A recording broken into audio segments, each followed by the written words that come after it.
La lumière orange dans le ciel se multiplie à travers le monde. Waouh, il y a plusieurs lumières juste là. Elles bougent. Mais la plupart des témoins sont absolument terrifiés. Elle se met à hurler. Elle refuse de sortir la nuit. À quelle émotion associez-vous ce phénomène? La peur. Ceux qui voient ces lumières Je travaillais pour la police du Missouri. relatent des faits étranges. Plus j'avançais, plus cette lumière se rapprochait de la voiture. Et ils aimeraient que ces rencontres effrayantes cessent. Ils sont morts de trouille pour la plupart. Waouh, elles sont là, ça y est. Les vidéos semblent montrer que quelque chose de tout simplement incompréhensible se passe ici. Mais de quoi s'agit-il? Ce sont des anomalies lumineuses et nous n'avons aucune idée de ce qui les engendre. Est-ce que cette présence nous avertit que des événements sont à venir? La sphère s'est arrêtée à 1 mètre de moi et j'ai entendu une voix dire « N'y touchez pas ou vous êtes mort ».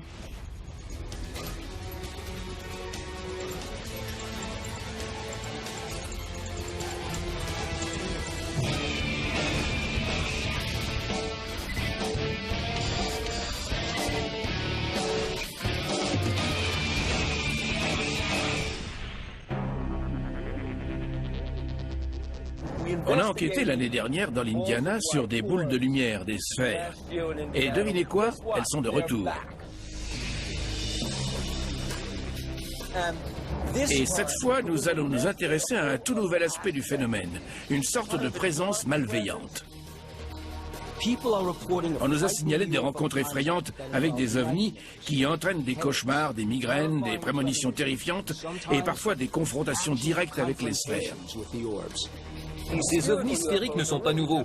Si l'on se réfère au projet Blue Book, les signalements d'ovnis sphériques abondent.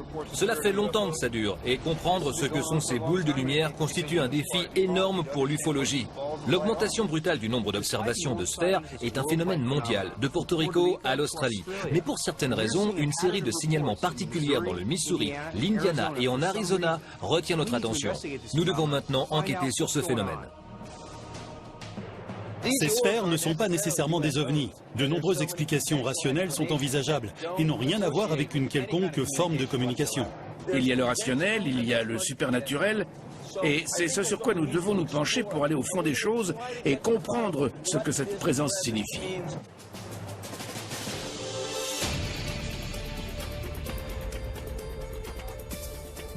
Ted Phillips, enquêteur reconnu, étudie ces sphères depuis 2 décennies et concentre ses recherches sur une zone particulière des monts Ozarks, dans le Missouri, qu'il a nommée Site X.